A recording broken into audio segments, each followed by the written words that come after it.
നമസ്തേ, ഉച്ചവാർത്തയിലേക്ക് സ്വാഗതം. ഞാൻ രോഹിണി മഹേഷ്. ആദ്യം നോക്കാം പ്രധാന തലക്കെട്ടുകൾ.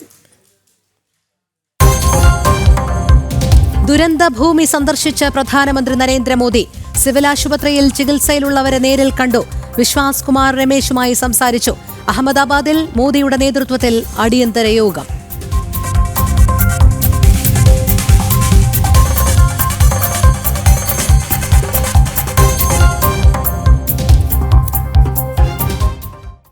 രാജ്യത്തെ നടുക്കിയ വിമാന ദുരന്തത്തിൽ 294 പേർ മരിച്ചെന്ന് റിപ്പോർട്ട്. 265 മൃതദേഹങ്ങൾ ആശുപത്രിയിലെത്തിച്ചു. DNA പരിശോധന പൂർത്തിയായ മൃതദേഹങ്ങൾ ബന്ധുക്കൾക്ക് വിട്ടു നൽകി തുടങ്ങി.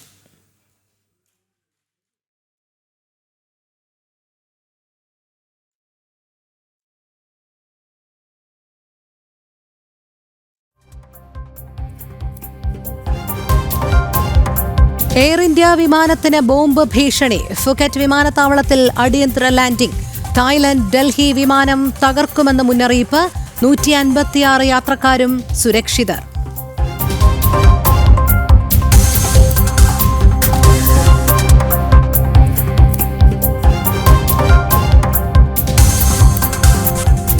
പത്തനംതിട്ട സ്വദേശി രഞ്ജിതയുടെ സഹോദരൻ അഹമ്മദാബാദിലേക്ക് വൈകിട്ട് പുറപ്പെടുമെന്ന് ബന്ധുക്കൾ. DNA പരിശോധനയ്ക്ക് സാമ്പിൾ നൽകും. ഫേസ്ബുക്കിലൂടെ രഞ്ജിതയെ അപമാനിച്ച കാഞ്ഞങ്ങാട് ഡെപ്യൂട്ടി തഹസിൽദാർ പവിത്രന് സസ്പെൻഷൻ.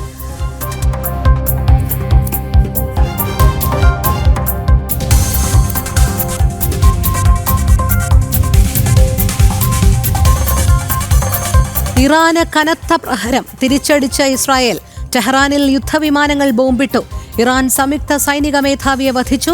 കൊല്ലപ്പെട്ടവരിൽ അറ്റോമിക് എനർജി ഓർഗനൈസേഷൻ മുൻ തലവനും. സൈനിക നടപടി തുടരുമെന്ന് ഇസ്രായേൽ. 12 വിമാനങ്ങൾ വഴിതിരിച്ചുവിട്ടു. ഇറാനും ഇസ്രായേലും സംയമനം പാലിക്കണമെന്ന് ഭാരതം.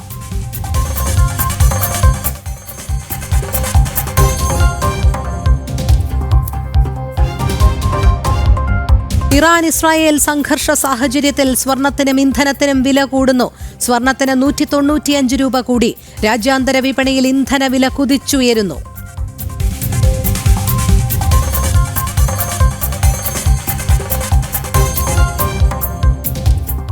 ആകാശ ദുരന്തം.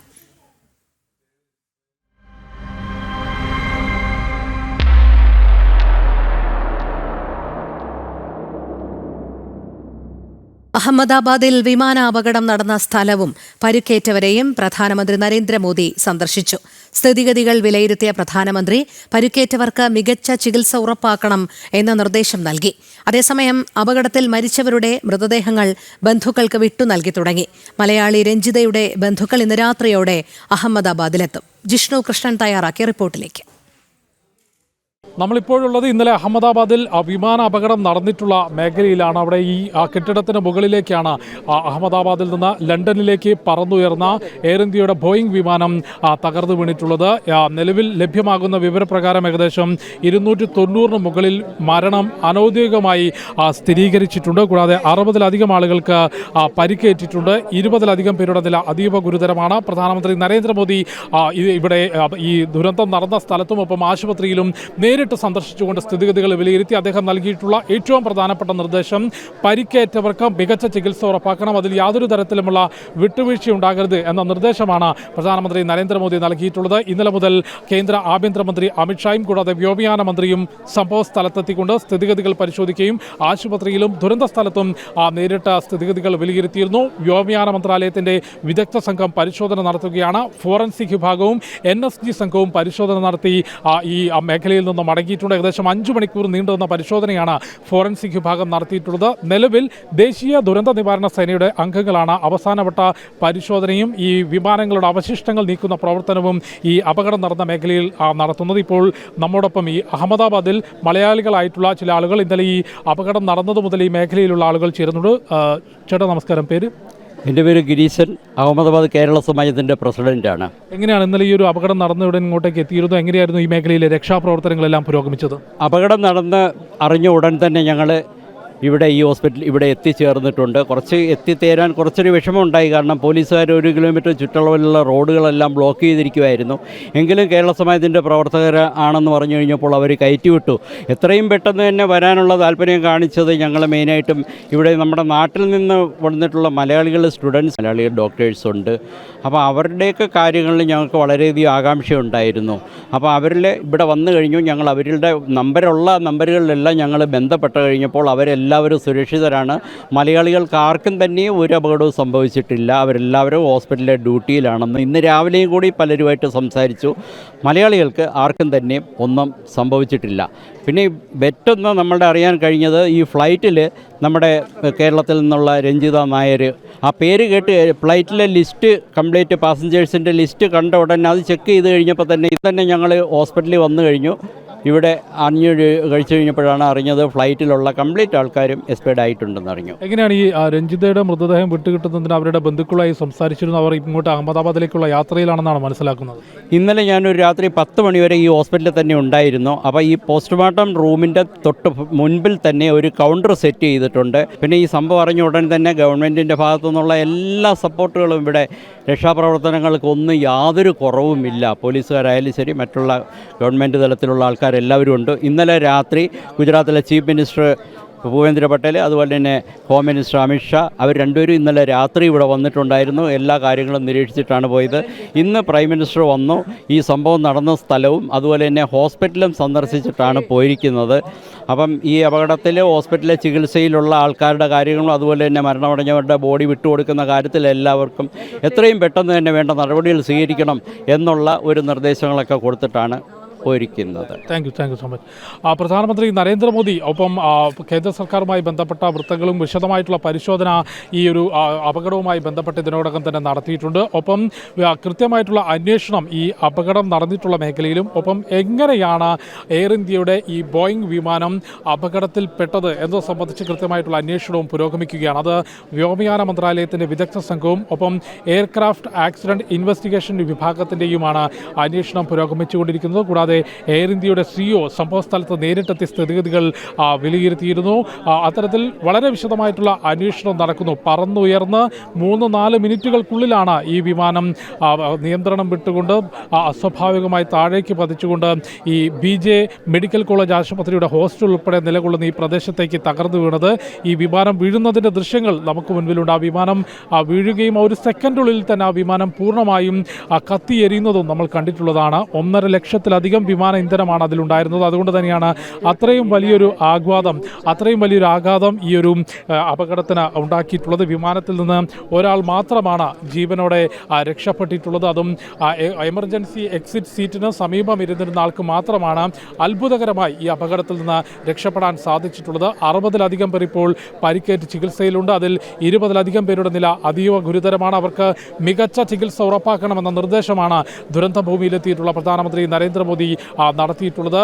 ഒപ്പം നേരത്തെ നമ്മൾ സൂചിപ്പിച്ചതുപോലെ ഈ അപകടവുമായി ബന്ധപ്പെട്ട മനുഷ്യ സാധ്യമായിട്ടുള്ള എല്ലാ ഇടപെടലുകളും രക്ഷാദൗത്യവും കേന്ദ്ര ഏജൻസികളുടെ ഭാഗത്തുനിന്നും കേന്ദ്ര സംസ്ഥാന സർക്കാരുകളുടെ ഭാഗത്തുനിന്നും രക്ഷാദൗത്യത്തിനെത്തിയിട്ടുള്ള മുഴുവൻ ഉദ്യോഗസ്ഥരുടെ ഭാഗത്തുനിന്നും നടത്തി എന്നുള്ളതാണ് ഈ ദേശീയ ദുരന്ത നിവാരണ സേനയുടെ ഉന്നത ഉദ്യോഗസ്ഥരും ഒപ്പം ആ രക്ഷാദൗത്യത്തിന് ദൃക്സാക്ഷികളായിട്ടുള്ള ആളുകളും പറഞ്ഞിട്ടുള്ളത്. അഹമ്മദാബാദിൽ ഈ വിമാനാപകടം നടന്ന മേഖലയിൽ നിന്നും ഉണ്ണി കെ വാര്യർക്കൊപ്പം ജിഷ്ണു കൃഷ്ണൻ, ജനം.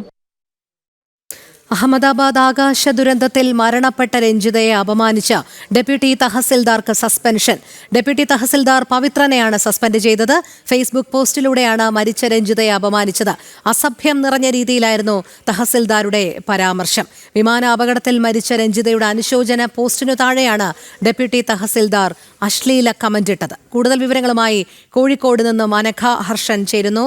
അനഘ, ഒരു രാജ്യം മുഴുവൻ ദുഃഖത്തിലാണ്ടു നിൽക്കുമ്പോഴാണ് ഈ അഹമ്മദാബാദ് വിമാന അപകടത്തിൽ മരിച്ച മലയാളിയായ രഞ്ജിതയുടെ അനുശോചന പോസ്റ്റിനു താഴെ ഏറ്റവും അശ്ലീലം കലർന്ന ഹീനമായ രീതിയിലുള്ള ഒരു പോസ്റ്റ് ഇയാൾക്ക് ഇടാൻ സാധിച്ചത്. എന്തായാലും നിലവിൽ ഇപ്പോൾ ഡെപ്യൂട്ടി തഹസിൽദാർ സ്ഥാനത്ത് നിന്ന് സസ്പെൻഡ് ചെയ്തിട്ടുണ്ട്. കൂടുതൽ കർശന നടപടികൾ, സമൂഹത്തിന് മാതൃകയാകുന്ന തരത്തിലേക്കുള്ള ഒരു നടപടികളിലേക്കല്ലേ ഇയാൾക്കെതിരെ കടക്കേണ്ടത്?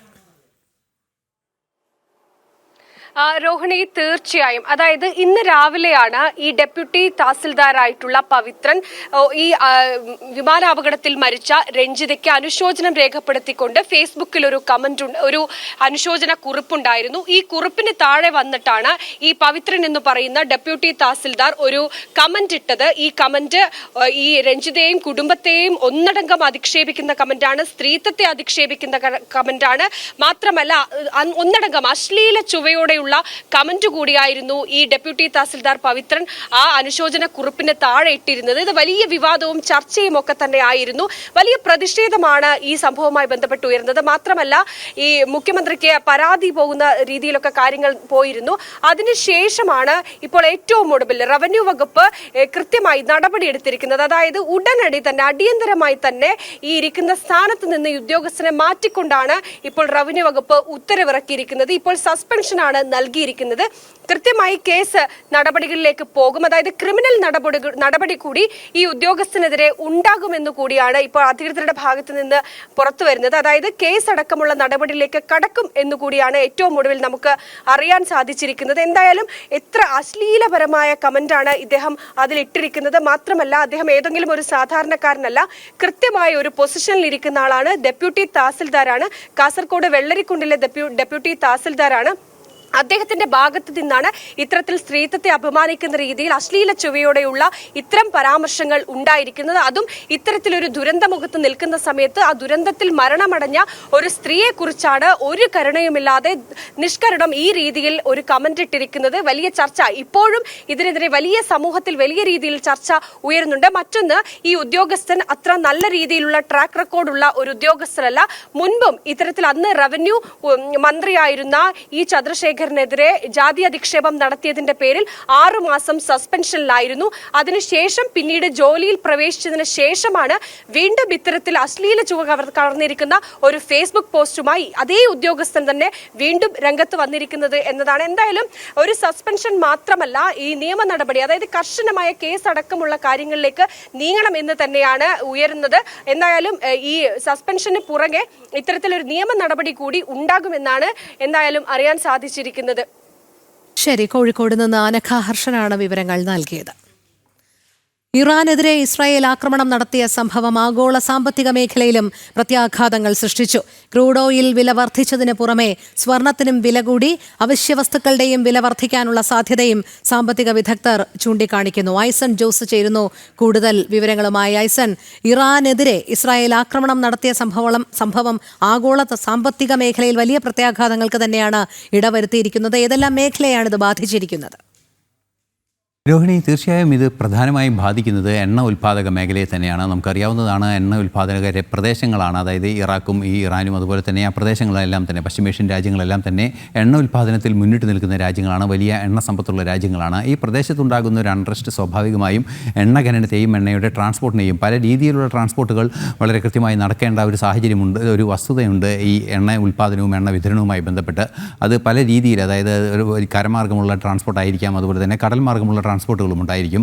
ഈ മേഖലകളിലെല്ലാം തന്നെ ഒരു അസന്നിഗ്ധാവസ്ഥ വരുന്ന ഒരു സാഹചര്യത്തിൽ തീർച്ചയായും ഈ ക്രൂഡ് ഓയിലിൻ്റെ ലഭ്യത കുറയുന്നതിനും അത്തരത്തിലുള്ള സാങ്കേതിക പ്രശ്നങ്ങൾ ഉണ്ടാകുന്നതിനുമുള്ള ഒരു സാധ്യത ഉണ്ടാകുന്നത് എണ്ണയില വർദ്ധിക്കുന്നതിനുള്ളൊരു സാധ്യതയിലേക്ക് നീങ്ങും. എണ്ണ ഉൽപ്പാദക രാജ്യങ്ങൾക്ക് ഒരു സംഘർഷാവസ്ഥയിൽ കൃത്യമായി ഉൽപ്പാദിപ്പിക്കപ്പെട്ട എണ്ണ വിതരണം ചെയ്യാൻ സാധിക്കാത്തൊരു സാഹചര്യം വരുമ്പോൾ തീർച്ചയായും ഉൽപ്പാദക രാജ്യങ്ങൾ അവരുടെ എണ്ണ ഉൽപ്പാദനം കുറയ്ക്കുകയും ബാരലുകൾ കണക്കിന് കുറയ്ക്കുകയും ചെയ്യുന്ന ഒരു സാഹചര്യം ഉണ്ടാകും. സ്വാഭാവികമായും അത് ഓയിൽ ഓപ്ഷൻ പൂളുകളിൽ വലിയ വിലവർദ്ധനവിനുള്ള വഴിതെളിക്കുകയും ചെയ്യും. സ്വാഭാവികമായും ഈ പശ്ചിമേഷ്യൻ രാജ്യങ്ങളിലുണ്ടാകുന്ന ഏതൊരു അസ്ഥിരാവസ്ഥയും ബാധിക്കുന്നത് ദക്ഷിണേഷ്യൻ രാജ്യങ്ങളെയും പശ്ചിമേഷ്യൻ രാജ്യങ്ങൾ, ഏഷ്യയുടെ തന്നെ വലിയൊരു ഭാഗം രാജ്യങ്ങളെ തന്നെ അത് എണ്ണയുടെ വിലയുമായി ബന്ധപ്പെട്ട് നേരിട്ടത് ബാധിക്കുകയും ചെയ്യുമെന്നാണ് അറിയാൻ സാധിക്കുന്നത്. സ്വാഭാവികമായും ഇപ്പോൾ ക്രൂഡ് ഓയിലിൻ്റെ വില വർദ്ധിച്ചു എന്ന വിവരങ്ങളെല്ലാം തന്നെ പുറത്തു വരികയും ചെയ്യുന്നുണ്ട്. സപ്ലൈ ചെയിനുകളിൽ വലിയ ഒരു ആഘാതം സൃഷ്ടിക്കാനും പ്രധാനമായും ഈ ഹൂതി വിമതർ ഉൾപ്പെടെയുള്ള സംവിധാനങ്ങൾക്കെതിരെ നീങ്ങുന്ന ഒരു സാഹചര്യം ഇസ്രായേലിൻ്റെ ഭാഗത്തു നിന്ന് ഇപ്പോൾ ഉണ്ടായിരിക്കുകയാണ്. അതായത് അവരുടെ മാതൃ സംവിധാനം എന്ന് എന്ന് പറയാവുന്ന അല്ലെങ്കിൽ അവരെ പാലൂട്ടി വളർത്തുന്ന ഇറാനിനെതിരെ തന്നെ ശക്തമായ നടപടികൾ നീങ്ങുമ്പോൾ ഹൂതി വിമതർ അവരുടേതായ രീതിയിലുള്ള ആക്രമണങ്ങൾ ഉണ്ടാകാനുള്ള സാധ്യതയുണ്ട്. അത് ഇസ്രായേലിൻ്റെ കപ്പലുകൾക്ക് നേരെയും അതുപോലെ തന്നെ ഈ ചെങ്കടലിലൂടെ സർവീസ് നടത്തുന്ന കപ്പലുകൾ അല്ലെങ്കിൽ ചരക്ക് കടത്തുന്ന കപ്പലുകൾക്കെതിരെയും വെല്ലുവിളികൾ സൃഷ്ടിക്കാനുള്ള സാഹചര്യം ഉണ്ടാകുമ്പോൾ ആ ഒരു ലളിതമായ റൂട്ട് നിർത്തിവെക്കാനുള്ളൊരു തീരുമാനം ഷിപ്പിംഗ് കമ്പനികൾക്ക് എടുക്കേണ്ടി വരും. ഇതെല്ലാം തന്നെ ഓയിൽ സർക്കുലേഷനെ നേരിട്ട് ബാധിക്കുന്ന ഒരു സാഹചര്യമാണ്. അതുകൊണ്ട് തന്നെ ഓയിൽ വില വർദ്ധിക്കാനും ഉത്പാദക രാജ്യങ്ങൾക്ക് ഉൽപ്പാദനം നിയന്ത്രിക്കാനുമുള്ള സാഹചര്യമൊരുക്കും. സ്വാഭാവികമായും മറ്റു കമ്മോഡിറ്റികളിലെല്ലാം തന്നെ ഈ വില വർധന സ്വാഭാവികമായും ഉണ്ടാവുകയും ചെയ്യും. സ്വർണ്ണത്തിൻ്റെ വിലയും കാര്യമായ വർധനവിലേക്ക് പോകുന്നുണ്ട് എന്നാണ് അറിയാൻ സാധിക്കുന്നത്. അത് വലിയ തോതിൽ സ്വർണം സംഭരിക്കുന്ന ഒരു നീക്കം മറ്റു രാജ്യങ്ങൾ നടത്തുകയും അതായത് ഈ അസറ്റുകളെല്ലാം തന്നെ സ്വർണ്ണമായി മറ്റു രാജ്യങ്ങളിൽ സൂക്ഷിക്കുന്ന ഒരു നീക്കം നടത്തുമ്പോൾ സ്വാഭാവികമായും ബുള്ളിയൻ പ്രൈസിൻ്റെ ഒരു വില വർധന ബുള്ളിയൻ പ്രൈസിൽ ഒരു വർധനവ് ഉണ്ടാകുന്ന ഒരു സാഹചര്യം ഉണ്ടാകും. സ്വാഭാവികമായും അതും ഒരു വില വർധനവിലേക്ക് നയിച്ചിട്ടുള്ളൊരു കാര്യമാണ് സ്വർണ്ണത്തെ സംബന്ധിച്ചിടത്തോളം എന്നാണ് അറിയാൻ സാധിക്കുന്നത്. സ്വാഭാവികമായും മറ്റു ഉൽപ്പന്നങ്ങൾക്കും അതായത് ഈ ട്രേഡ് മാർക്കറ്റെല്ലാം തന്നെ വലിയ രീതിയിൽ ഒരു ആഘാതം സൃഷ്ടിക്കുന്ന ഒരു സാഹചര്യത്തിൽ മറ്റു ഉൽപ്പന്നങ്ങൾക്കും വില വർദ്ധിക്കാനും വില ഇടിയാനുമുള്ള സാഹചര്യമുണ്ട്. എക്സ്പോർട്ട് ഓറിയൻറ്റഡായി തയ്യാറാക്കപ്പെട്ട കാർഷികോൽപ്പന്നങ്ങളൊക്കെ തന്നെ പ്രതികൂലമായി ബാധിക്കാനുള്ളൊരു സാഹചര്യമുണ്ട്. നിലവിൽ എണ്ണയ്ക്കും സ്വർണ്ണത്തിനുമാണ് വില വർധനവ് ഇപ്പോൾ ഉണ്ടായിരിക്കുന്നത് എന്നാണ് മനസ്സിലാക്കാൻ സാധിക്കുന്നത്. തുടർന്നുള്ള ദിവസങ്ങളിലും ഈ സംഘർഷാവസ്ഥ തുടരുകയാണെങ്കിൽ വില വർധന മറ്റു ഉൽപ്പന്നങ്ങളിലേക്കും നീങ്ങാനുള്ള സാധ്യതയുണ്ട്. തുടർച്ചയായി അത്തരത്തിൽ വില വർധനയിലേക്ക് വരാനുള്ളൊരു സാധ്യത തള്ളിക്കളയാനാവില്ല എന്ന് തന്നെയാണ് സാമ്പത്തിക വിദഗ്ധരെല്ലാം തന്നെ ചൂണ്ടിക്കാണിക്കുന്നത്. രോഹിണി. ശരി, ഐസൺ തുടരുക. ഇസ്രായേലിന്റെ ആക്രമണവുമായി ബന്ധപ്പെട്ട വാർത്തകൾ, വിവരങ്ങൾ കൂടി തേടേണ്ടതുണ്ട്.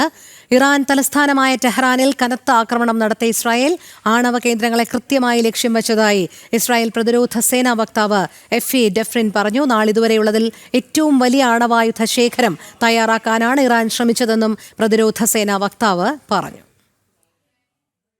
Over the past few months, intelligence has shown that Iran is closer than ever to obtaining a nuclear weapon. This morning, the IDF began preemptive and precise strikes targeting the Iranian nuclear program in order to prevent the Iranian regime's ability to build a nuclear bomb in the immediate time frame. We have no choice. We are operating against an imminent and existential threat. We cannot allow the Iranian regime to obtain a nuclear weapon that would be a danger to Israel and the entire world. This operation is for our right to exist here, for our future and for our children's future. The State of Israel has the right and the obligation to operate in order to protect its people and will continue to do so. The IDF conducted significant preparations for this operation. We are well prepared both in defense and offense to defend ourselves. The IDF will continue to defend the State of Israel. ആക്രമണത്തിൽ Islamic revolutionary guards corps തലവൻ ഹുസൈൻ സലാമിയെ വധിച്ചു. Atomic energy ഓർഗനൈസേഷന്റെ മുൻ തലവൻ ഹെഡ്രൂണി അബ്ബാസിയും കൊല്ലപ്പെട്ടു. Iran സംയുക്ത സൈനിക മേധാവിയെയും വധിച്ചു.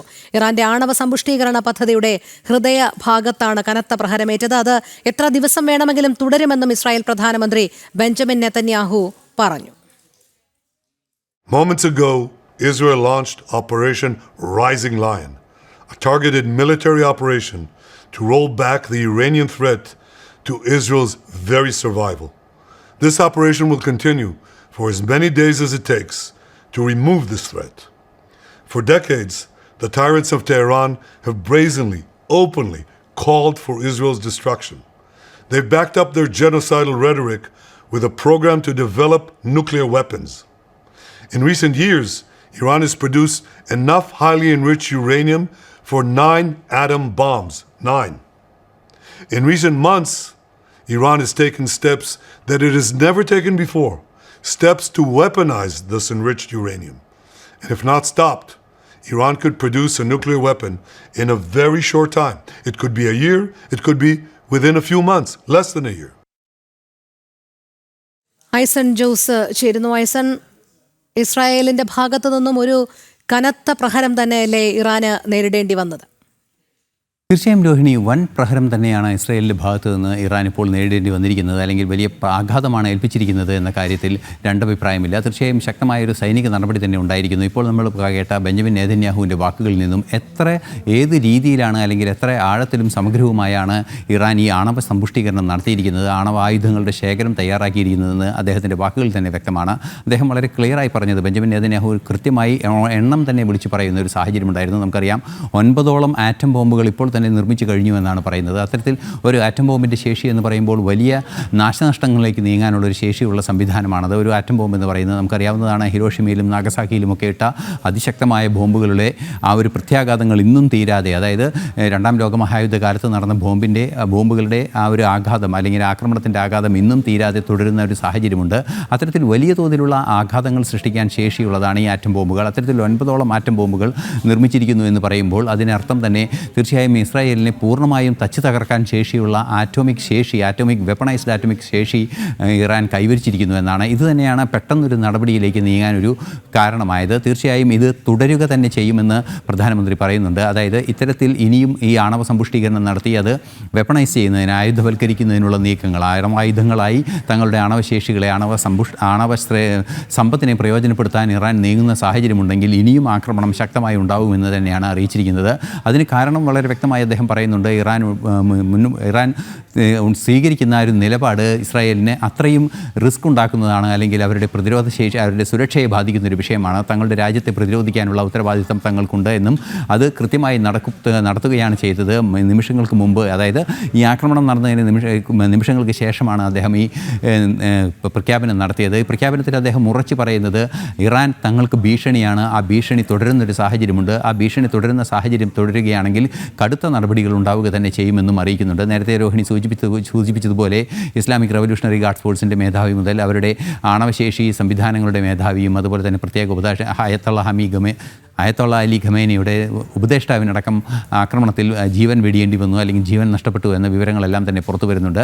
ഇത്തരത്തിൽ വലിയ തോതിൽ അവരെ ബുദ്ധി കേന്ദ്രങ്ങളിലും കൃത്യമായ ഒരു ആക്രമണം നടത്തുക, സൈനിക ഭീകരവാദ ബന്ധങ്ങൾ കൃത്യമായി സൂക്ഷിക്കുന്ന സംവിധാനങ്ങളെ, അതിൻ്റെ ചാലക ശക്തികളായി പ്രവർത്തിക്കുന്ന നേതാക്കളെ കൊലപ്പെടുത്തുക. അത് ഈ ഹോസ്നിയുടെയൊക്കെ കൊലപാതകം നടന്നത് ആ ലക്ഷ്യത്തോടെയാണ്. നമുക്കറിയാവുന്നതാണ്. ഹൂതി വിമതരും നേരത്തെ നമ്മൾ പരാമർശിച്ചതുപോലെ ഹൂതി, അതുപോലെ തന്നെ ഹിസ്ബുള്ള ഉൾപ്പെടെയുള്ള ഭീകര സംഘടനകളെ എല്ലാം തന്നെ ഒരു ശ്രേണിയിൽ കൊണ്ടുവരുന്നത്, അല്ലെങ്കിൽ ഇസ്രായേലിനെതിരായ ഒരു ശ്രേണിയായി നിലനിർത്തുകയും അവർക്ക് കൃത്യമായ ആയുധങ്ങളും മറ്റ് സാമ്പത്തിക പിന്തുണയും ലഭ്യമാക്കുന്നത് ഇറാൻ വഴിയാണ്. ഇറാൻ തന്നെയാണ് അതിന് മുൻകൈ എടുക്കുന്നത്. ഇറാൻ്റെ പ്രോക്സി വാറാണ് ഇസ്രായേലിനെതിരെ നടക്കുന്നത്. അതുകൊണ്ട് തന്നെ ഇറാൻ്റെ പ്രോക്സി വാർ നടക്കുന്ന ഇസ്രായേലിനെതിരെ ഇറാൻ്റെ പ്രോക്സി വാർ ഇസ്രായേലിനെതിരെ നടക്കുന്ന സാഹചര്യത്തിൽ ഇറാനെതിരെ കടുത്ത നടപടികൾ സ്വീകരിക്കുമെന്ന നിലപാട് തന്നെയാണ് ഇസ്രായേലിൻ്റെ ഭാഗത്തു നിന്നുണ്ടായിരിക്കുന്നത്. പക്ഷേ മറ്റൊരു സുപ്രധാന അന്താരാഷ്ട്ര വിഷയം എന്ന് പറയുന്നത് ഈ ഇറാനെതിരെ നടപടി സ്വീകരിക്കുന്നതിനുള്ള നീക്കങ്ങൾ ഇന്നലെ നടന്ന ഒരു പശ്ചാത്തലത്തിൽ മറ്റു ചില സൂചനകളും വന്നിരുന്നു. നമുക്കറിയാവുന്നതാണ്. സ്റ്റീവ് വിറ്റ്കോഫ് ഉൾപ്പെടെയുള്ളവർ അബ്ബാസ് അറാഖ്ജിയുമായി കൂടിക്കാഴ്ച നടത്തുന്നതിനുള്ള നീക്കങ്ങൾ നടത്തുന്ന ഒരു സാഹചര്യമുണ്ടായിരുന്നു. പക്ഷേ അത് നടക്കുന്ന ആ ഒരു സാഹചര്യത്തിൽ തന്നെ 6ാമത്തെ തവണയാണ് അബ്ബാസ് അറാഖ്ജിയുമായി സ്റ്റീവ് വിറ്റ്കോഫ് കൂടിക്കാഴ്ച നടത്തുന്നത്. ഈ ആണവ പ്രശ്നത്തിൽ കൂടിക്കാഴ്ച നടത്താനിരിക്കുന്നതിന് തൊട്ട് മുമ്പുള്ള ദിവസങ്ങളിലാണ് ഈ ആക്രമണം നടന്നത് എന്നത് കൃത്യമായൊരു സൂചന നൽകുന്നുണ്ട്. ഇറാൻ ഒരു തരത്തിലും വഴങ്ങുന്നില്ല എന്ന ഒരു സൂചന തന്നെയാണ് ഇതിൽ നിന്നും മനസ്സിലാക്കാൻ സാധിക്കുന്നത്. സ്വാഭാവികമായും ഇറാൻ്റെ നിലപാട് ഈ ആണവ സമ്പുഷ്ടീകരണം നടത്തും, അത് സമാധാനപരമായ ആവശ്യങ്ങൾക്ക് നടത്തുമെന്ന നിലപാടൊക്കെയാണ് സ്വീകരിക്കുന്നത് എങ്കിൽ കൂടി ആയുധവൽക്കരിച്ച ആണവ സംവിധാനങ്ങൾ അവരുടെ കൈവശമുണ്ടെന്ന് കൃത്യമായി ഇസ്രായേൽ പ്രധാനമന്ത്രിയും ഇസ്രായേൽ പ്രതിരോധ സേനയുടെ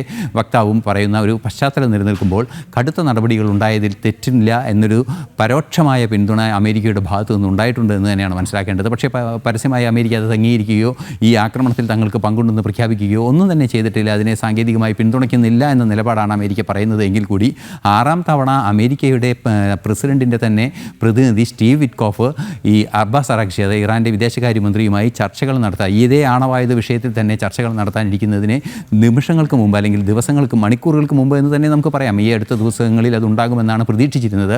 ആ ഒരു സാഹചര്യത്തിൽ നടന്ന ആക്രമണം കൃത്യമായ ഒരു സൂചന തന്നെയാണ്. അമേരിക്കയുടെ ഒരു പിന്തുണ ഇല്ല എങ്കിൽ കൂടി ഒരു മൗനാനുവാദം ഇതിനുണ്ടായിട്ടുണ്ട് എന്ന് തന്നെയാണ് മനസ്സിലാക്കേണ്ടത്. രോഹിണി. ശരി, ആയുസൻ ജോസാണ് വിശദമായ വിവരങ്ങൾ നൽകിയത്. ഗുജറാത്ത് രാഷ്ട്രീയത്തിലെ സൗമ്യമുഖമായിരുന്നു അഹമ്മദാബാദ് അപകടത്തിൽ ജീവൻ പൊലിഞ്ഞ ഗുജറാത്ത് മുൻ മുഖ്യമന്ത്രി വിജയ് രൂപാണിയുടേത്. ലണ്ടനിലുള്ള ഭാര്യയെയും മകളെയും കാണാനുള്ള അദ്ദേഹത്തിന്റെ യാത്രയിലാണ് അപ്രതീക്ഷിതമായി അപകടം എത്തിയത്. കഠിനാധ്വാനത്തോടെയും സമർപ്പണത്തോടെയുമുള്ള പ്രവർത്തനങ്ങളാണ് ഗുജറാത്ത് രാഷ്ട്രീയത്തിൽ വിജയ് രൂപാണിയെ വേറിട്ട് നിർത്തിയത്. 1956 മ്യാൻമറിലെ രംഗൂണിലായിരുന്നു വിജയ് രൂപാണിയുടെ ജനനം. അവിടുത്തെ രാഷ്ട്രീയ സംഘർഷങ്ങളെ തുടർന്ന് കുടുംബം ഗുജറാത്തിലെ രാജ്കോട്ടിലേക്ക് കുടിയേറി. രാഷ്ട്രീയ സ്വയംസേവക സംഘത്തിലൂടെ പൊതുപ്രവർത്തനത്തിലെത്തി. 1971 ജനസംഘത്തിലൂടെയാണ് രാഷ്ട്രീയത്തിൽ സജീവമാകുന്നത്. ഭാരതീയ ജനതാ പാർട്ടിയിലൂടെ രാഷ്ട്രീയം കർമ്മമണ്ഡലമാക്കി.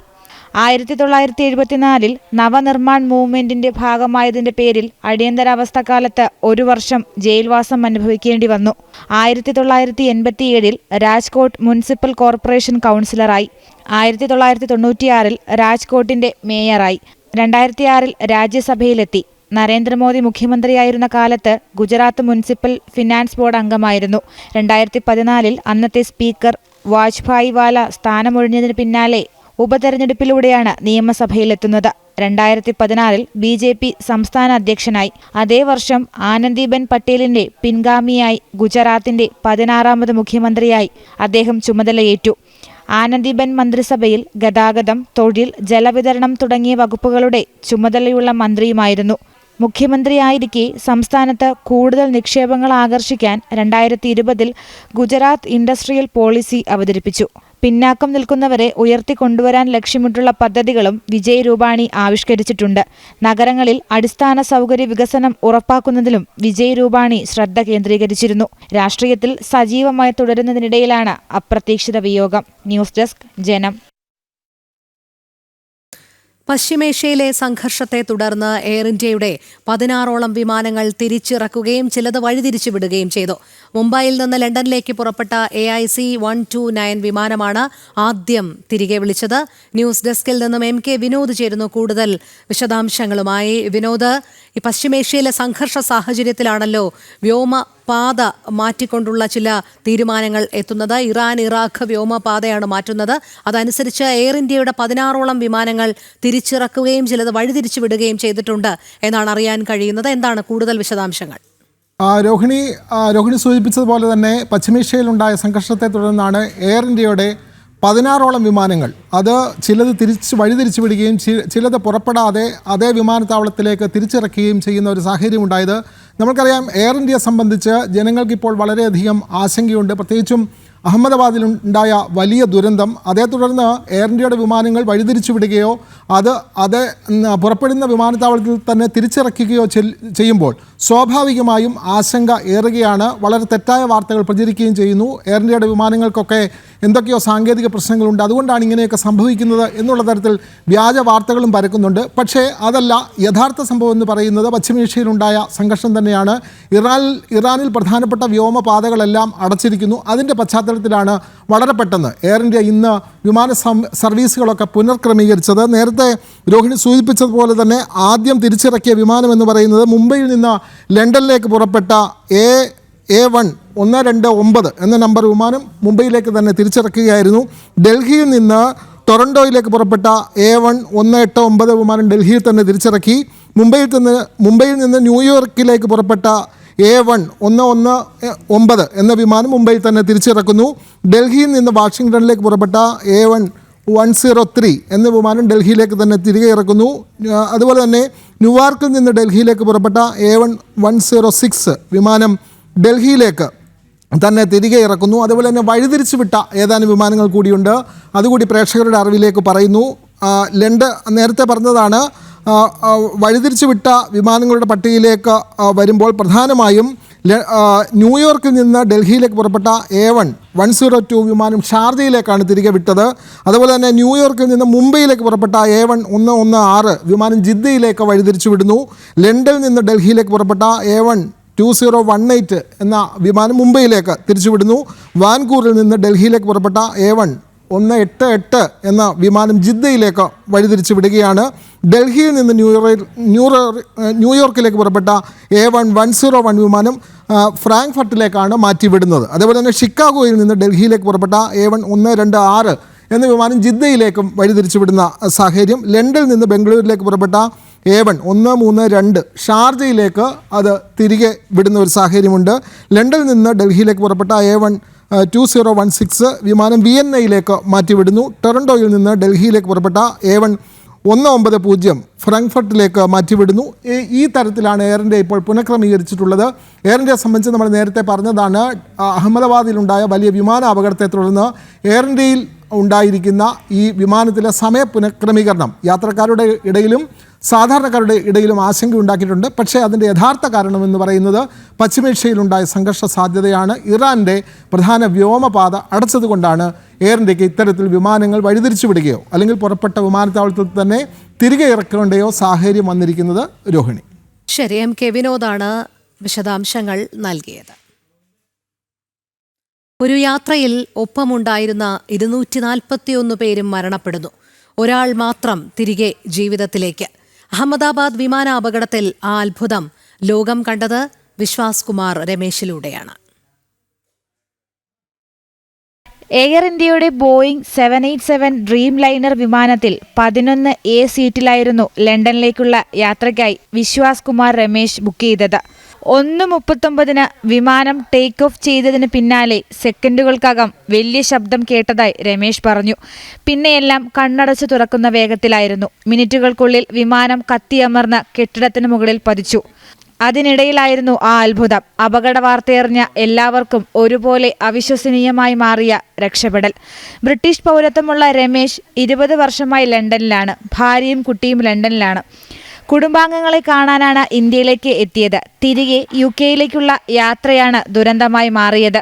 സഹോദരൻ അജയ് കുമാർ രമേശും ഒപ്പമുണ്ടായിരുന്നുവെങ്കിലും ഇരുവരുടെയും സീറ്റുകൾ 2 നിരകളിലായിരുന്നു.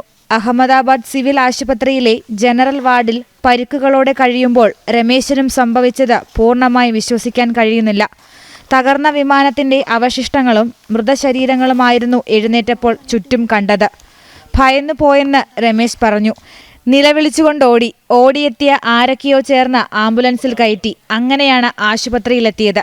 രമേശിന്റെ നെഞ്ചിലും കാലിലും മുഖത്തുമാണ് പരിക്കേറ്റിട്ടുള്ളത്. ന്യൂസ് ഡെസ്ക് ജനം. എയർ ഇന്ത്യ വിമാനത്തിന് ബോംബ് ഭീഷണി. തായ്ലൻഡിലെ ഫുക്കറ്റിൽ നിന്നും ഡൽഹിയിലേക്ക് പറന്ന എയർ ഇന്ത്യ വിമാനത്തിനാണ് ബോംബ് ഭീഷണി ഉണ്ടായത്. ഭീഷണിയെ തുടർന്ന് വിമാനം തിരിച്ചിറക്കി. AI379 വിമാനമാണ് തിരിച്ചിറക്കിയത്. യാത്രക്കാരെല്ലാം സുരക്ഷിതരെന്ന് അധികാരികൾ അറിയിച്ചു. ഐസൺ ജോസ് ചേരുന്നു. ഐസൺ, പറയൂ. ഏറെ ആശങ്കകൾ നിറഞ്ഞു നിന്നൊരു സാഹചര്യത്തിലാണ് തായ്ലൻഡിലെ ഫുക്കറ്റിൽ നിന്നും പറന്നുയർന്ന എയർ ഇന്ത്യയുടെ വിമാനത്തിന് നേരെ ഒരു ബോംബ് ഭീഷണി ഉണ്ടായത്. ആ വിമാനം ഡൽഹിയിലേക്ക് വരാനിരിക്കുന്നൊരു വിമാനം കൂടിയായിരുന്നു. AI379 എന്ന് പറയുന്ന വിമാനത്തിൽ ഈ ബോംബ് ഭീഷണി ഉണ്ടായതിനെ തുടർന്ന് അടിയന്തരമായി തിരിച്ചിറക്കി പരിശോധന നടത്തുകയായിരുന്നു. അതിലെ യാത്രക്കാരെ എല്ലാം തന്നെ കൃത്യമായി മാറ്റിയതിന് ശേഷം അവരെ സുരക്ഷിത സ്ഥാനത്തേക്ക് മാറ്റിയതിന് ശേഷമാണ് ഈ പരിശോധനയ്ക്കായി നടപടികൾ സ്വീകരിക്കുകയും പരിശോധന നടത്തുകയും ചെയ്തത്. പരിശോധനയിൽ അപകടകരമായ യാതൊന്നും കണ്ടെത്തിയിട്ടില്ലെന്നും യാത്രക്കാരെല്ലാവരും സുരക്ഷിതരാണെന്നും വിമാനത്താവള അധികൃതരെല്ലാം തന്നെ അറിയിക്കുന്നുണ്ട്. നിലവിലെ സാഹചര്യത്തിൽ ഒരു ആശങ്ക ജനിച്ചപ്പോൾ ഉണ്ടായൊരു സാഹചര്യത്തിൽ ഭയപ്പെടുത്തുന്നതിന് അല്ലെങ്കിൽ നാട്ടുകാരെ ഭീതിയിലാഴ്ത്തുന്നതിന് വേണ്ടി ചെയ്ത ഒരു നീക്കമായി മാത്രമാണ് ഇതിനെ കണക്കാക്കുന്നത്. വസ്തുതാപരമായി യാതൊന്നും വിമാനത്തിനുള്ളിൽ നിന്ന് സ്ഫോടക വസ്തുക്കൾ അത്തരത്തൊന്നും തന്നെ ആ പരിസരത്ത് നിന്ന് പോലും കണ്ടെത്താനായില്ല എന്നും അധികാരികൾ അറിയിക്കുന്നുണ്ട്. രോഹിണി. ശരി, ഐസണാണ് വിവരങ്ങൾ നൽകിയത്. സ്വപ്ന ഭവനത്തിന്റെ ഗൃഹപ്രവേശനം യാഥാർത്ഥ്യമാകും മുൻപെയാണ് വിമാനാപകടത്തിൽ പത്തനംതിട്ട പുല്ലാട് സ്വദേശിനി രഞ്ജിത ജെ നായരുടെ ജീവൻ പൊലിഞ്ഞത്.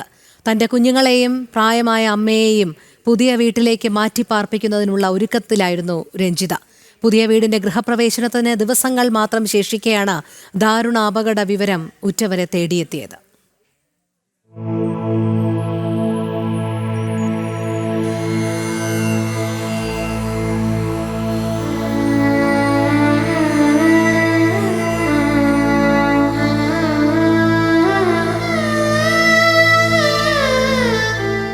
രഞ്ജിതയുടെ സ്വപ്ന ഭവനമാണിത്. ഓടുമേഞ്ഞ സൗകര്യങ്ങൾ കുറഞ്ഞ പഴയ വീടിനോട് ചേർന്ന് തന്നെയാണ് പുതിയ വീടും നിർമ്മിച്ചത്. 85% പണികളും പൂർത്തിയായി. 2 മുറികളെങ്കിലും താമസയോഗ്യമാക്കി അമ്മയും മക്കളെയും പുതിയ വീട്ടിലേക്ക് മാറ്റണം. രഞ്ജിതയുടെ ഏറ്റവും വലിയ ആഗ്രഹമായിരുന്നു ഇത്. തന്റെ പ്രവാസ ജീവിതത്തിൽ നിന്നുള്ള സമ്പാദ്യത്തിന്റെ ഏറിയ പങ്കും മാറ്റിവെച്ചായിരുന്നു വീട് നിർമ്മാണം. വീട് പണിയുമായി ബന്ധപ്പെട്ട കാര്യങ്ങൾ പരിചയക്കാരിൽ ചിലരെ ഏൽപ്പിച്ച ശേഷമാണ് രഞ്ജിത ഇത്തവണ മടങ്ങിയത്. രഞ്ജിതയുടെ ഒരു വലിയ സ്വപ്നമായിരുന്നു സ്വന്തമായിട്ടൊരു വീട് ഉണ്ടാക്കുക എന്നുള്ളത്. കുഞ്ഞുങ്ങളെ സുരക്ഷിതമായി സ്വന്തം ഭവനത്തിൽ ആക്കുക എന്നുള്ളത് രഞ്ജിതയെ സംബന്ധിച്ചോളം ഒരു വലിയ ലക്ഷ്യമായിരുന്നു. അതിനുവേണ്ടിയായിരുന്നു രഞ്ജിത അധ്വാനിക്കുന്നത്. കഴിഞ്ഞ ഒരു 2 മാസത്തിന് മുമ്പ് ഇവിടെ ഉണ്ടായിരുന്നു. വീട് പണിയൊക്കെ ആരംഭിച്ച് ഏതാണ്ട് ഒരു 80% വീടിൻ്റെ പണി പൂർത്തീകരിച്ച് മടങ്ങിപ്പോയി. വീടിൻ്റെ പാലുകാച്ചൽ നടത്തി ഓണത്തിൻ്റെ സമയത്ത് ഔദ്യോഗികമായി ഗൃഹപ്രവേശനം നടത്തുവാനായിട്ട് തീരുമാനിച്ചിരിക്കുകയായിരുന്നു. അപ്പോഴത്തേക്ക് മടങ്ങി വരാം എന്നുള്ള പ്രതീക്ഷയും രഞ്ജിതയ്ക്കുണ്ടായിരുന്നു എന്നുള്ളതാണ്. ഈ വീട് ഇന്നൊരു നൊമ്പരമാണ്. ഏറെ ആഗ്രഹത്തോടെ പണി പൂർത്തീകരിക്കാൻ കാത്തിരുന്ന വീട്ടിൽ ഒരു ദിവസം പോലും കഴിയാനാകാതെ രഞ്ജിത. ക്യാൻസർ രോഗിയായ അമ്മയുടെയും മക്കൾ 10ാം ക്ലാസ് വിദ്യാർത്ഥി ഇന്ദുചൂടിന്റെയും 3ാം ക്ലാസ് വിദ്യാർത്ഥി ഇതികയുടെയും ഏക ആശ്രയമാണ് പൊലിഞ്ഞത്. പഠനത്തിലും ജോലിയിലും ആത്മാർത്ഥതയും മികവും പുലർത്തിയിരുന്ന രഞ്ജിത പ്രവാസ ജീവിതത്തിനിടയിൽ തന്നെ PSC പഠനം നടത്തി സ്റ്റാഫ് നഴ്സായി ജോലി നേടി. പിന്നീട് കുടുംബ പ്രാരാബ്ധങ്ങൾ തീർക്കാൻ വീണ്ടും ലീവെടുത്ത് ഒമാനിലെ ജോലിയിൽ തിരികെ പ്രവേശിച്ചു. 1 വർഷം മുൻപാണ് ലണ്ടനിൽ ജോലി കിട്ടിയത്. സർക്കാർ സർവീസിലെ അവധി കുറച്ചുനാൾ കൂടി നീട്ടി നൽകുന്നതിനാണ് രഞ്ജിത ഇത്തവണ നാട്ടിലെത്തിയത്. ജനം, പത്തനംതിട്ട. മാസപ്പടി ഇടപാടിൽ CBI അന്വേഷണം ആവശ്യമെന്ന് ഹൈക്കോടതിയിൽ ഹർജിക്കാരൻ. മുഖ്യമന്ത്രിയുടെ വാദങ്ങൾക്കെതിരെയാണ് ഹർജിക്കാരൻ ഹൈക്കോടതിയിൽ മറുപടി സത്യവാങ്മൂലം നൽകിയത്. അധികാര ദുർവിനിയോഗവും അഴിമതിയും മറയ്ക്കുന്നതാണ് മുഖ്യമന്ത്രിയുടെ മറുപടിയെന്ന് ഹർജിക്കാരൻ ചൂണ്ടിക്കാട്ടി. കൊച്ചിയിൽ നിന്ന് രേഷ്മ ബാബു ചേരുന്നു. രേഷ്മ, കൂടുതൽ വിവരങ്ങൾ. മാസപ്പടി ഇടപാടിൽ CBIയുടെ അന്വേഷണം വേണ്ടതില്ല എന്നുള്ളതായിരുന്നു മുഖ്യമന്ത്രി പിണറായി വിജയൻ ഹൈക്കോടതിയിൽ സ്വീകരിച്ച നിലപാട്. ഇതിനെതിരായിട്ടുള്ള മറുവാദഗതികളാണ് ഇപ്പോൾ ഹർജിക്കാരൻ ഹൈക്കോടതിയിൽ സത്യവാങ്മൂലമായിട്ട് നൽകിയിട്ടുള്ളത്. അധികാര ദുർവിനിയോഗവും അതുപോലെ തന്നെ അഴിമതിയും മറയ്ക്കുന്നതായിട്ടാണ് മുഖ്യമന്ത്രിയുടെ മറുപടി എന്നാണ് ഹർജിക്കാരൻ പറയുന്നത്. അതുകൂടാതെ തന്നെ പൊതുതാൽപര്യ ഹർജി നിലനിൽക്കില്ല എന്നുള്ളതായിരുന്നു മറ്റൊരു വാദമായിട്ട് മുഖ്യമന്ത്രി ചൂണ്ടിക്കാട്ടിയത്. പക്ഷേ അധികാര ദുർവിനിയോഗം ചോദ്യം ചെയ്തുകൊണ്ടുള്ള ഏതൊരു പൊതുതാൽപര്യ ഹർജിയും നിയമപരമായിട്ട് നിലനിൽക്കുന്നതാണ്. മാത്രമല്ല, ഈ സേവനങ്ങൾ നൽകാതെയാണ് എക്സലോജിക് കമ്പനിക്ക് CMRL 1.72 കോടി രൂപ നൽകിയത്. അത് ഇന്ററിം സെറ്റിൽമെന്റ് ബോർഡ് രേഖപ്പെടുത്തിയിട്ടുണ്ട്. സെറ്റിൽമെന്റ് ബോർഡിന്റെ രേഖകളോ സാക്ഷിമൊഴികളോ എതിർകക്ഷികളായിട്ടുള്ളവർ ഒന്നും തന്നെ ഇതുവരെ എവിടെയും നിയമപരമായിട്ട് ചോദ്യം ചെയ്തിട്ടില്ല. ഈ അധികാര ദുർവിനിയോഗം സംബന്ധിച്ചുള്ള ആക്ഷേപം അതിന് യാതൊരു തരത്തിലും നിയമപരമായിട്ടുള്ള പരിരക്ഷ ആവശ്യപ്പെടാനാകില്ല. ഈ ഭരണഘടനാ സ്ഥാനത്തിരിക്കുന്നവർ വ്യക്തിപരമായിട്ട് തന്നെ മറുപടി നൽകാൻ ബാധ്യത ഉണ്ടെന്നുമാണ് ഹർജിക്കാരന്റെ വാദം. എന്തായാലും ഗുരുതരമായിട്ടുള്ള ആക്ഷേപമാണ് മുഖ്യമന്ത്രി ഉൾപ്പെടെയുള്ളവർക്കെതിരെ ഉന്നയിക്കപ്പെട്ടിരിക്കുന്നത്. അതുകൊണ്ട് തന്നെ ഇക്കാര്യത്തിൽ CBIയുടെ അന്വേഷണത്തിന് ഉത്തരവിടാൻ ആകുമെന്നും ഹർജിക്കാരൻ സത്യവാങ്മൂലത്തിലൂടെ വ്യക്തമാക്കുകയും ചെയ്യുന്നുണ്ട്. മുഖ്യമന്ത്രി നൽകിയിട്ടുള്ള മറുപടി അത് അവ്യക്തമാണ്, വിശ്വാസയോഗ്യത ഇല്ലാത്തതുമാണെന്നാണ് ഹർജിക്കാരന്റെ മറ്റൊരു വാദം. എന്തായാലും CBIയുടെ അന്വേഷണം വേണ്ടതില്ല എന്നുള്ള മുഖ്യമന്ത്രിയുടെ ഉൾപ്പെടെയുള്ളവരുടെ വാദഗതികൾ ഖണ്ഡിച്ചുകൊണ്ടാണ് ഹർജിക്കാരനായിട്ടുള്ള മാധ്യമപ്രവർത്തകൻ MR അജയൻ ഹൈക്കോടതിയിൽ മറുപടി നൽകിയിട്ടുള്ളത്. രോഹിണി. ശരി, രേഷ്മ ബാബു ആണ് വിവരങ്ങൾ നൽകിയത്. കണ്ണൂർ പാനൂർ ആശുപത്രിക്കായി നടത്തിയ ജനകീയ ഫണ്ട് ശേഖരണവുമായി ബന്ധപ്പെട്ട വിവാദം ഒരിടവേളയ്ക്ക് ശേഷം വീണ്ടും ചർച്ചയാകുന്നു. പിരിച്ച പണം 10 വർഷമായിട്ടും എന്തു ചെയ്തു എന്ന കാര്യത്തെ സംബന്ധിച്ച് വ്യക്തതയില്ലാത്തതാണ് അന്ന് പണം നൽകിയ ആളുകൾ ഉൾപ്പെടെ പ്രതിഷേധവുമായി രംഗത്തു വരാൻ കാരണം. 10 വർഷം മുമ്പ് പാനൂരിലെ പ്രാഥമിക ആരോഗ്യ കേന്ദ്രത്തെ താലൂക്ക് ആശുപത്രിയായി ഉയർത്തുന്നതിന് കൂടുതൽ സ്ഥലം വാങ്ങാനും കെട്ടിടം പണിയാനുമാണ് ജനകീയ കൂട്ടായ്മയിലൂടെ ഫണ്ട് ശേഖരണം നടത്തിയത്. കോടിക്കണക്കിന് രൂപ പാനൂർ മേഖലയിലെ ജനങ്ങളിൽ നിന്ന് ഇതിനായി പിരിച്ചെടുത്തു എന്നാണ് വിവരം. എന്നാൽ പണം പിരിച്ചതല്ലാതെ ആശുപത്രിയുടെ നിർമ്മാണത്തിന് ആവശ്യമായ ഒന്നും നടന്നില്ല. വർഷങ്ങൾക്കിപ്പുറം പിരിച്ച തുക എവിടെയാണെന്നോ ആ പണം കൊണ്ട് എന്തു ചെയ്തു എന്നോ വ്യക്തതയില്ലെന്നാണ് ഉയരുന്ന വിമർശനം. ആശുപത്രിക്കായി പണം നൽകിയ ആളുകൾ തന്നെയാണ് ഫണ്ട് പിരിവ് കമ്മിറ്റിയിലുണ്ടായ മുൻ മന്ത്രിയും MLAയുമായ KP മോഹനൻ അടക്കമുള്ള ആളുകൾക്കെതിരെ വിമർശനവുമായി രംഗത്തെത്തിയിരിക്കുന്നത്. ഞങ്ങൾ മനസ്സിലാക്കിയത് 4.5 കോടി രൂപയോളം പിരിച്ചിട്ടുണ്ട് എന്നാണ് ഞങ്ങൾ മനസ്സിലാക്കിയിട്ടുള്ളത്. ഈ 4.5 കോടി രൂപ പിരിച്ച പണം ആ പിരിച്ചിട്ടുണ്ട്. ഈ പണത്തിന്റെ ഭാഗമായിട്ട് റെസീറ്റ് കൃത്യമായി ഓഡിറ്റ് ചെയ്യണം. ആ റെസീറ്റ് കൃത്യമായിട്ട് ഓഡിറ്റ് ചെയ്തിട്ട് അത് സർക്കാരിന് ഈ പണം കൈമാറണം. അതാണ് ഞങ്ങളുടെ ആവശ്യം. സംഭവവുമായി ബന്ധപ്പെട്ട് മുഖ്യമന്ത്രിക്കടക്കം പൊതുപ്രവർത്തകനായ മനീഷ് പരാതി നൽകിയിട്ടുണ്ട്. കൂടാതെ ജനങ്ങളിൽ നിന്ന് പിരിച്ച പണത്തെ സംബന്ധിച്ച് നൽകിയ പരാതിയിലെ അന്വേഷണം എങ്ങും എത്താത്തതിനെ തുടർന്ന് നിയമ നടപടിയും ഇദ്ദേഹം ആരംഭിച്ചിട്ടുണ്ട്. ജനം, കണ്ണൂർ. ജലകായിക വിനോദത്തിന്റെ ശ്രദ്ധേയമായ കേന്ദ്രമായി മാറുകയാണ് കോഴിക്കോട് കൂളിമാട് കടവ്. ഇരുവഴിഞ്ഞിപ്പുഴയും ചാലിയാറും ഒരുമിക്കുന്ന കടവിൽ ദിനംപ്രതി 100 കണക്കിന് സന്ദർശകരാണ് എത്തുന്നത്. കോഴിക്കോട് ബ്യൂറോ തയ്യാറാക്കിയ റിപ്പോർട്ടിലേക്ക്. പുഴയുടെ തീരത്തെ ഗ്രാമീണ ഭംഗി ആസ്വദിക്കുന്നതിനും വഞ്ചിയിൽ കയറാനും തുഴയാനുമായി ദൂരസ്ഥലങ്ങളിൽ നിന്ന് പോലും നിരവധി പേരാണ് എത്തിച്ചേരുന്നത്. കയാക്കിംഗ്, ബോട്ട് റൈഡിംഗ് എന്നിവയ്ക്ക് വലിയ സാധ്യതയുള്ള സ്ഥലം കൂടിയാണ് കൂളിമാട് കടവ്. Kayaking, boat riding, rescue training എന്നിവയിൽ പരിശീലനം നേടാനുള്ള സൗകര്യവുമുണ്ട്. ചാത്തമംഗലം ഗ്രാമപഞ്ചായത്തിന്റെ സഹകരണത്തോടെ സൈഡ് അക്കാദമിയും മുദ്ര കൂളിമാടും ചേർന്നാണ് പദ്ധതി ഒരുക്കിയിരിക്കുന്നത്. ഇതൊരു ചെറിയ തുടക്കം മാത്രമാണ്. ഭാവിയിൽ വലിയ രൂപത്തിലുള്ള ഒരു ടൂറിസ്റ്റ് കേന്ദ്രമാക്കി മാറ്റുന്നതിന് കൂളിമാട് പ്രദേശം തയ്യാറാകും എന്നാണ് എനിക്ക് സൂചിപ്പിക്കാനുള്ളത്. ഇപ്പം ഇന്നത്തെ കാലഘട്ടത്തിന് വളരെ അത്യാവശ്യമായിട്ടുള്ള ഈ റെസ്ക്യൂ ട്രെയിനിങ് എന്നിപ്പോൾ അത് സർക്കാർ തന്നെ അതിന് പ്രാധാന്യം കൊടുത്തുകൊണ്ട് എല്ലാ മേഖലയിലും, വിദ്യാഭ്യാസ മേഖലയിലുമൊക്കെ അത് നടപ്പിലാക്കുന്നതിന് വേണ്ടിയുള്ള ഒരു ഉത്തരവൊക്കെ വന്നിട്ടുണ്ട്. അതിൻ്റെ ഒരു തുടക്കമാണ് ഇന്ന് കുറിച്ചിട്ടുള്ളത്. കുട്ടികളും മുതിർന്നവരുമടക്കം അനവധി പേരാണ് ആസ്വദിക്കാനും പഠിക്കാനുമായി കൂളിമാട് കടവിൽ എത്തുന്നത്. എല്ലാവർക്കും പരിശീലിക്കാൻ പറ്റിയൊരു സ്ഥലമാണ്. പിന്നെ അവര് കൂടെ ഉള്ളത് കൊണ്ട് നമുക്ക് പേടിയില്ലാണ്ട് ഇതാക്കാം. പിന്നെ ആയി പോയി അതിന് പറ്റിയതാണ്. നല്ല സുഖമുണ്ട്. പുതിയ അനുഭവം സമ്മാനിച്ച വലിയ സന്തോഷത്തിലാണ് എല്ലാവരും. ആദ്യം കഴിഞ്ഞപ്പോൾ ഒരു ചെറിയ പേടിയൊക്കെ ഉണ്ടേനി. പിന്നെ കുറച്ചങ്ങോട്ട് കഴിഞ്ഞപ്പോൾ കൺട്രോൾ കിട്ടി. ഈസിയാണ് പഠിക്കാൻ, എല്ലാവർക്കും പഠിക്കാനും. കേരളത്തിന്റെ ജലകായിക ഭൂപടത്തിൽ ഇടം പിടിച്ചു കഴിഞ്ഞു കൂളിമാട് കടവ്. ഒപ്പം സഞ്ചാരികളുടെ ഇഷ്ടകേന്ദ്രം കൂടിയാവുകയാണ് ഈ മലയോര ദേശം. ജനം, കോഴിക്കോട്.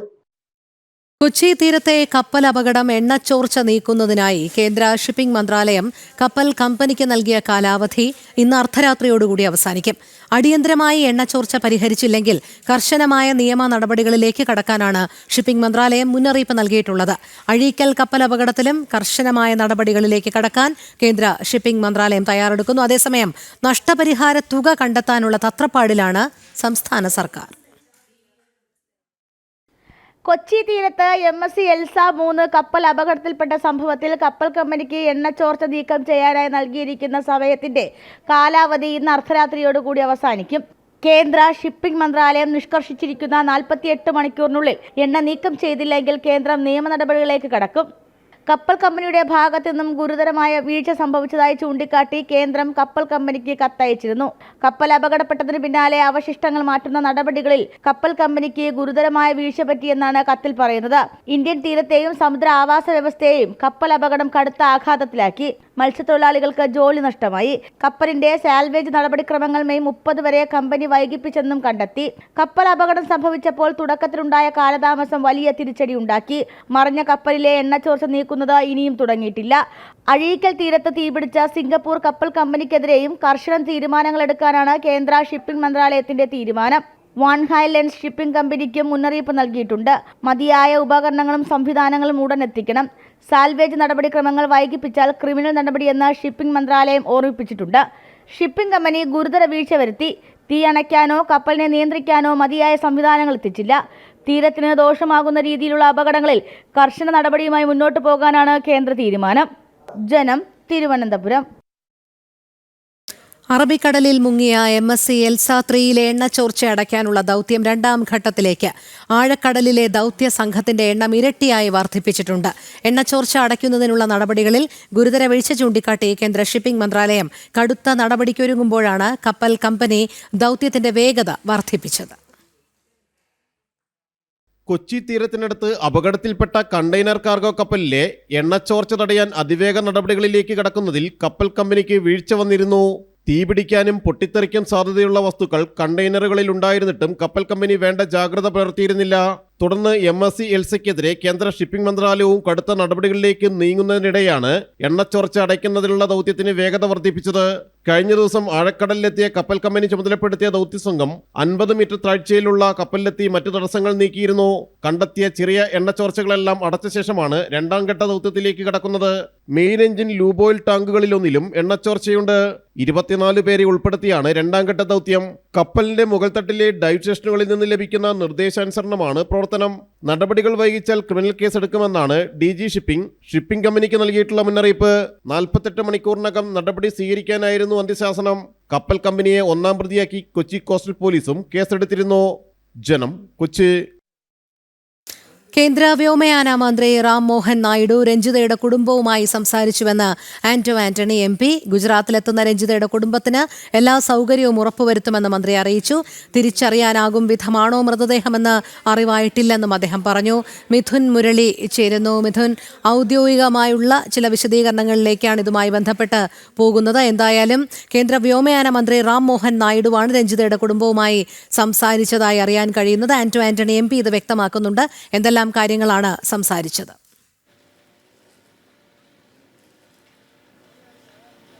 രോഹിണി, കേന്ദ്ര വ്യോമയാന മന്ത്രി റാം മോഹൻ നായിഡു ഫോണിൽ രഞ്ജിതയുടെ കുടുംബവുമായി സംസാരിച്ചു എന്നുള്ളതാണ്. രഞ്ജിതയുടെ കുടുംബത്തിൽ വീട്ടിലെത്തി ബന്ധുക്കളുമായി സംസാരിച്ചതിന് ശേഷം ആന്റോ ആന്റണി MP പറഞ്ഞത്. കേന്ദ്ര സർക്കാരിൻ്റെ അനുശോചനം കേന്ദ്രമന്ത്രി അറിയിച്ചിട്ടുണ്ട്. കൃത്യമായി തന്നെ എല്ലാ സഹായങ്ങളും കുടുംബത്തിന് ഉണ്ടാകുമെന്നും കുടുംബത്തിന് ഒപ്പമുണ്ടാകുമെന്നും കുടുംബത്തിൻ്റെ ദുഃഖത്തിൽ പങ്കുചേരുന്നത് ഉണ്ട് എന്നും എല്ലാം കുടുംബത്തെ കേന്ദ്ര വ്യോമയാന മന്ത്രി അറിയിച്ചിട്ടുണ്ട്. ഗുജറാത്തിലേക്ക് രഞ്ജിതയുടെ സഹോദരൻ ഇന്ന് പോവുകയാണ്. വൈകിട്ട് DNA പരിശോധന മറ്റ് നടപടിക്രമങ്ങൾക്കായിട്ട് പോവുകയാണ്. ബന്ധുവും ഒരു സഹോദരനും ഒപ്പം ഒരു ബന്ധുവും ഉണ്ടാകും. 2 പേരാണ് അഹമ്മദാബാദിലേക്ക് പോകുന്നത്.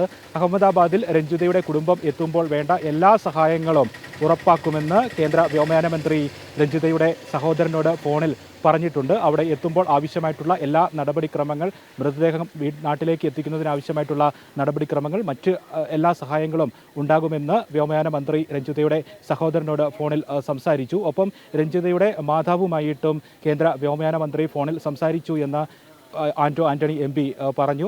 ഫോണിൽ സംസാരിച്ച് അല്പസമയം സംസാരിക്കുകയും കുടുംബത്തെ ആശ്വസിപ്പിക്കുകയും ആ വലിയ ദുഃഖം രേഖപ്പെടുത്തുകയും ഒക്കെ ചെയ്ത് കൃത്യമായി തന്നെ കുടുംബത്തിന് ആശ്വാസ വാക്കുകൾ അദ്ദേഹം പകർന്നു എന്നുള്ളതാണ് ആന്റോ ആന്റണി MPയുടെ വാക്കുകളിൽ നിന്നും മനസ്സിലാകുന്നത്.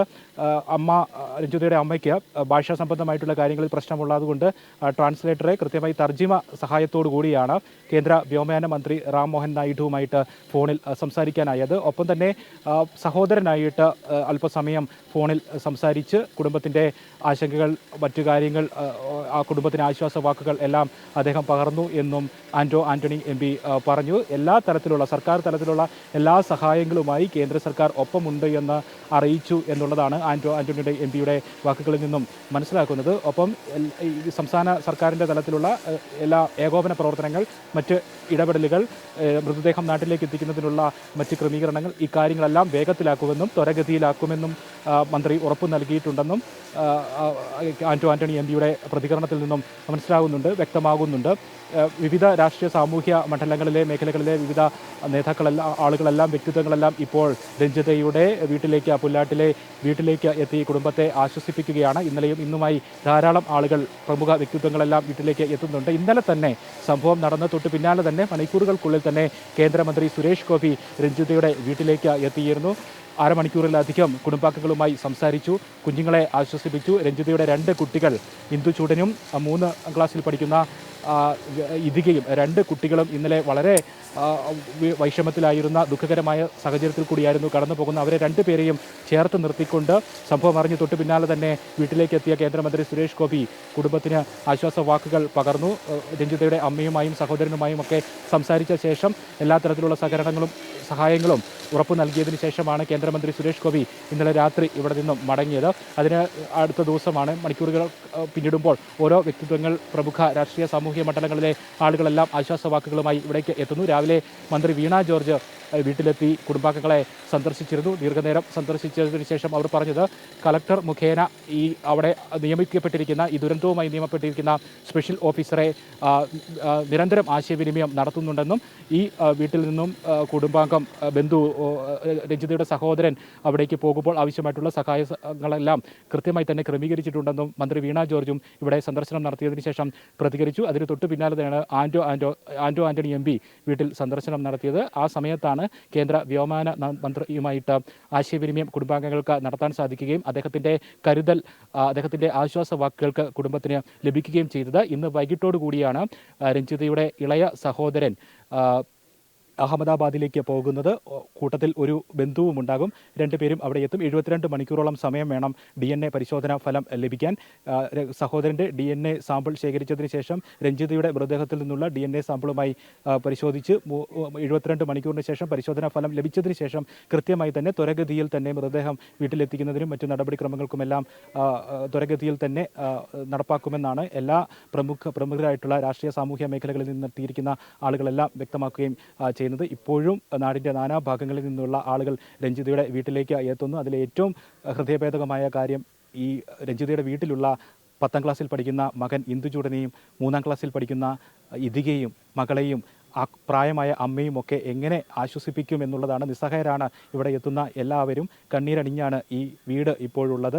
പണി തീരാത്ത രഞ്ജിതയുടെ ആ സ്വപ്ന സാഫല്യമായിട്ടുള്ള ആ വീടിന് മുന്നിൽ എത്തുമ്പോൾ എല്ലാവരും വിതുമ്പുകയാണ്. നാട് ഒന്നടങ്കം കണ്ണീരോടെയാണ് ഈ മണിക്കൂറുകൾ കടന്നു പോകുന്നത്. ഇന്നലെ രാവും ഇന്ന് ഈ പകലും എല്ലാം തീർത്തും ദുഃഖാർദ്രമായിട്ടുള്ള അന്തരീക്ഷത്തിൽ കൂടിയാണ് ഈ നാട് മുന്നോട്ട് പോകുന്നത്. രോഹിണി. ശരി, മിഥുൻ മുരളിയാണ് വിവരങ്ങൾ നൽകിയത്. ലഹരി വിമുക്ത കേരളത്തിനായി കൈകോർത്ത് സൈനികരും. തിരുവനന്തപുരം പാങ്ങോട് സൈനിക കേന്ദ്രത്തിലെ കരിയപ്പ ഓഡിറ്റോറിയത്തിലാണ് ലഹരിക്കെതിരായ ബോധവൽക്കരണം സംഘടിപ്പിച്ചത്. യുവാക്കളിൽ മയക്കുമരുന്ന് വിരുദ്ധ അവബോധം ശക്തിപ്പെടുത്തുക എന്ന ലക്ഷ്യത്തോടെയായിരുന്നു NCC കേഡറ്റുകൾ, അസോസിയേറ്റ് NCC ഓഫീസർമാർ, സായുധ സേനയിലെ ഉദ്യോഗസ്ഥർ എന്നിവർ പങ്കെടുത്ത ബോധവൽക്കരണം. വളരുന്ന യുവതലമുറയെ ലഹരിയിൽ നിന്ന് പൂർണ്ണമായി അകറ്റാനാണ് NCC തിരുവനന്തപുരം ഗ്രൂപ്പിന്റെ ആഭിമുഖ്യത്തിൽ ലഹരി വിമുക്ത കേരളം എന്ന ബോധവൽക്കരണ പരിപാടി സംഘടിപ്പിച്ചത്. പാങ്ങോട് സൈനിക കേന്ദ്രത്തിലെ കരിയപ്പ ഓഡിറ്റോറിയത്തിലായിരുന്നു പരിപാടി. യുവാക്കളിൽ മയക്കുമരുന്ന് വിരുദ്ധ അവബോധം ശക്തിപ്പെടുത്തുക എന്ന ലക്ഷ്യത്തോടെ നടത്തിയ പരിപാടിയിൽ NCC കേഡറ്റുകൾ, അസോസിയേറ്റ് NCC ഓഫീസർമാർ, സായുധ സേനയിലെ ഉദ്യോഗസ്ഥർ എന്നിവർ പങ്കെടുത്തു. Additional chief secretary KR Jyothilal, ക്രമസമാധാന ചുമതലയുള്ള ADGP H വെങ്കടേഷ് എന്നിവർ മുഖ്യാതിഥികളായി പങ്കെടുക്കുകയും മുഖ്യപ്രഭാഷണങ്ങൾ നടത്തുകയും ചെയ്തു. ലഹരി വസ്തുക്കളുടെ ദുരുപയോഗത്തിനെതിരെ സാമൂഹ്യ ഐക്യത്തിന്റെ ആവശ്യകതയെ അവർ ഊന്നിപ്പറയുകയും യുവജന ശാക്തീകരണത്തിൽ NCCയുടെ പങ്കിനെ അഭിനന്ദിക്കുകയും ചെയ്തു. NCC കേരള ലക്ഷദ്വീപ് മേഖല additional director general major general G Ramesh Shanmugam ചടങ്ങിൽ അധ്യക്ഷത വഹിച്ചു. NCC Thiruvananthapuram group commander brigadier Anand Kumar പരിപാടിയുടെ ആശയം വ്യക്തമാക്കി. പരിപാടിയിൽ പങ്കെടുത്തവർ മയക്കുമരുന്ന് വിരുദ്ധ പ്രതിജ്ഞയുമെടുത്തു. ജനം, തിരുവനന്തപുരം. വീണ്ടും വിഘടനവാദ സ്വരമുയർത്തി SDPI. മലപ്പുറം ജില്ല വിഭജിക്കണമെന്ന മുൻ നിലപാട് പൊടിതട്ടിയെടുക്കുകയാണ് SDPI. ജില്ലാ വിഭജനം വഴി മലബാർ സംസ്ഥാനമെന്ന ആവശ്യത്തിലേക്കാണോ SDPI സഞ്ചരിക്കുന്നത് എന്ന സംശയമാണ് ഉയരുന്നത്. കഴിഞ്ഞ ദിവസം PV അൻവറും സമാന ആവശ്യം മുന്നോട്ട് വച്ചിരുന്നു. 2010 മലപ്പുറം ജില്ല വിഭജിക്കണമെന്ന ആവശ്യം SDPI ആദ്യം മുന്നോട്ട് വെച്ചത്. മലപ്പുറത്തിന്റെ സമഗ്ര വികസനത്തിന് ജില്ലാ വിഭജനം അനിവാര്യമാണെന്നാണ് SDPIയുടെ നിലപാട്. കഴിഞ്ഞ ദിവസം ചേർന്ന സംസ്ഥാന സെക്രട്ടേറിയറ്റ് യോഗത്തിൽ പഴയ ആവശ്യം SDPI വീണ്ടും പൊടിതട്ടിയെടുത്തു. മലപ്പുറത്തിന്റെ വികസന മുരടിപ്പിനും പിന്നോക്കാവസ്ഥയ്ക്കും UDFന് വ്യക്തമായ പങ്കുണ്ടെന്നും ജില്ലാ രൂപീകരണമെന്ന ആവശ്യത്തിൽ മുന്നണികൾ നിലപാട് വ്യക്തമാക്കണമെന്നുമാണ് ഇപ്പോൾ SDPI ആവശ്യപ്പെടുന്നത്. എന്നാൽ മലപ്പുറം ജില്ല വിഭജിക്കുക വഴി മലബാർ കേന്ദ്രമായുള്ള സംസ്ഥാനമെന്ന ലക്ഷ്യമാണ് മുന്നോട്ട് വെക്കുന്നത് എന്ന ആരോപണവും ശക്തമാണ്. അതല്ല, വികസനമാണ് SDPIയുടെ ലക്ഷ്യമെങ്കിൽ എന്തുകൊണ്ടാണ് തിരുവനന്തപുരത്തെ വിഭജിച്ച് നെയ്യാറ്റിൻകര ജില്ല വേണമെന്ന ആവശ്യവും തൊടുപുഴ കേന്ദ്രമായി ജില്ല വേണമെന്ന ആവശ്യവും SDPI മുന്നോട്ട് വെക്കാത്തത് എന്ന ചോദ്യവും ഉയരുകയാണ്.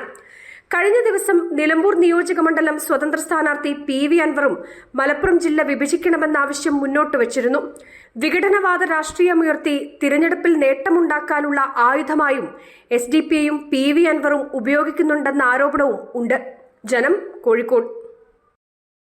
ഉച്ചവാർത്ത പൂർണ്ണമാകുന്നു. അടുത്ത ബുള്ളറ്റിൻ അല്പസമയത്തിനകം. നമസ്തേ.